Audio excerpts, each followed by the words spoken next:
Episode 56B0. An IQAir representative said government regulatory monitors in Columbus haven't been painting an accurate picture of the amount of PM 2.5 in the air because there aren't enough in operation. What gets measured gets done, she said. Rosette View, accurate, low-cost resident-owned PM 2.5 monitors such as IQAir, which are put on U.S. AirNow maps of smoke and fire alongside $100,000 standard EPA monitors, are correlated to standard monitors with a simple mathematical formula. Fog or mist does not affect PM 2.5 readings, since fog is water droplets, not particulate matter, so this MORPC argument is absurd. But a Mid-Ohio Regional Planning Commission, MORPC, sustainability officer said lower-cost monitors have problems. We've seen more than once where there's been foggy or misty conditions, and that did cause all of those IQAir sensors to read a lot higher levels of pollution, which didn't compare to what our regulatory monitors were reading, the MORPC representative said. IQAir pushes back on that. We validate and calibrate data.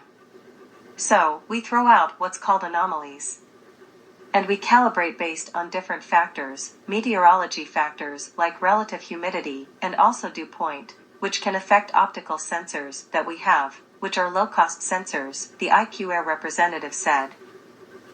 Rosette View, hyperlocalized areas, such as yards of near neighbors of residential wood burners, need to be monitored hyperlocally, with sensors close to the source of PM 2.5 pollution in order to accurately detect unsafe levels of PM 2.5. The IQAir representative said the Ohio EPA network may be collecting enough data to be compliant with the Clean Air Act, but it still leaves big portions of town unmonitored. She said IQAir's data goes a step further and provides a complete set of validated air quality data, which allows private citizens and community organizations to fill the data gaps in their communities. Rosette View, although IQAir has a financial interest in monitoring air quality, as all manufacturers of PM 2.5 monitors do, IQAir's assertions about the accuracy and usefulness of IQAir PM 2.5 monitors are correct. Rosette View, monitoring with more PM 2.5 monitors alone will not solve the problem of air pollution, but will pinpoint the sources of air pollution and make solutions possible. Rosette believes one of these solutions is banning residential wood stoves. Rosette believes this additional monitoring could be done well with more, and more hyperlocalized, IQAir PM 2.5 monitors or more, and more hyperlocalized, IQAir PM 2.5 monitors. Does Columbus really have the most polluted air among all major U.S. cities? WOSU News. WOSU News, WOSU Public Media. PM 2.5, or particulate matter 2.5, is small bits of matter created during combustion through the burning of fossil fuels in vehicles. Excerpts edited by Rosette for brevity and clarity. A new international air quality monitoring report is making some big claims about pollutants in Columbus. It claims that out of the United States' most major cities, Columbus has the highest concentration of the worst type of air pollution, known as PM 2.5. PM 2.5, or particulate matter 2.5, matter of 2.5 micrometer size, created during combustion, through the burning of fossil fuels in vehicles, manufacturing, and energy creation. PM 2.5 accounts for about 95% of the total pollutants typically detected. PM 2.5 can enter the bloodstream and lead to numerous health problems, and worsen existing health issues like asthma. PM 2.5 kills people on the planet more than any other pollutant. So it is the most important pollutant that we look at, because it is the most impactful health-wise, said the CEO of IQAir's North American division in California. The Ohio EPA and the Mid-Ohio Regional Planning Commission, MORPC, are pushing back on the IQAir conclusions about Columbus, but IQAir is defending its methodology. The IQAir representative said regulatory monitors in Columbus haven't been painting an accurate picture of the amount of PM 2.5 in the air because there aren't enough in operation. What gets measured gets done, she said.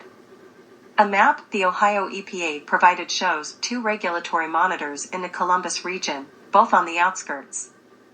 One is near Dublin at Smoky Row Road and Interstate 270, the other is in New Albany, at New Albany High School. A 2021 Ohio Air Quality Report issued by the Ohio EPA shows data from a total of 4 locations. IQAir admits there are plenty of other cities more polluted with PM 2.5 than Columbus, in and out of Ohio. But, out of the country's major cities, the IQAir representative said, Columbus has the most. Usually, Los Angeles is up there. But Columbus beat Los Angeles, she said. The IQAir representative said 10 of the 15 worst-off cities in the U.S. are in California, and the state is considered the most polluted. The IQAir report shows the number for PM 2.5 coming in at 13.1 micrograms per cubic meter of air, just above the 12 micrograms per cubic meter the U.S. deems safe, while state reports show averages coming in between 7 and 10 micrograms per cubic meter. The figures are all above the 5 micrograms per cubic meter limit the World Health Organization recommends. The Ohio EPA representative points out IQAir sells air quality sensors. At MORPC, the sustainability officer has her doubts about the report, too. We have some concerns about the methodology that characterizes Columbus's air pollution. For one, the report collects access data from both the regulatory grade monitors and the low-cost sensors, which can operate very differently. Combining the data from both of these can be challenging and misleading, she said. The Ohio EPA representative said the placement of the sensors is also very important, and it's unclear if IQAir followed U.S. EPA guidelines for the placement of their sensors. A representative of IQAir said IQAir has a network of 30 sensors to track the particulate, using sensors and monitors of different grades, including low-cost sensors known and high-grade ones like the ones used by governments. The company argues they can get a better picture of PM 2.5 because they have many more monitors in place than the Ohio EPA. She said their sensors have been tested and found to be accurate. But the MORPC representative said lower-cost monitors do have problems. We've seen more than once where there's been foggy or misty conditions, and that did cause all of those purple air sensors to read a lot higher levels of pollution, which didn't compare to what our regulatory monitors were reading, a MORPC representative said. IQAir pushes back on that, though. We validate and calibrate data. So, we throw out what's called anomalies. And we calibrate based on different factors, meteorologist factors like relative humidity and also dew point, which can affect optical sensors that we have, which are low-cost sensors, an IQAir representative said. An IQAir representative said the Ohio EPA network may be enough to be compliant with the Clean Air Act, but it still leaves big portions of town unmonitored.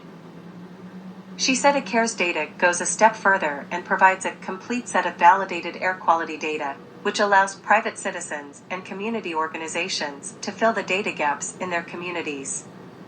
An associate professor in Ohio State University's Department of Civil, Environmental, and Geodetic Engineering said regulatory monitors do provide more accurate data than low-cost sensors, but said more data would lead to a more comprehensive view of air pollution in Columbus.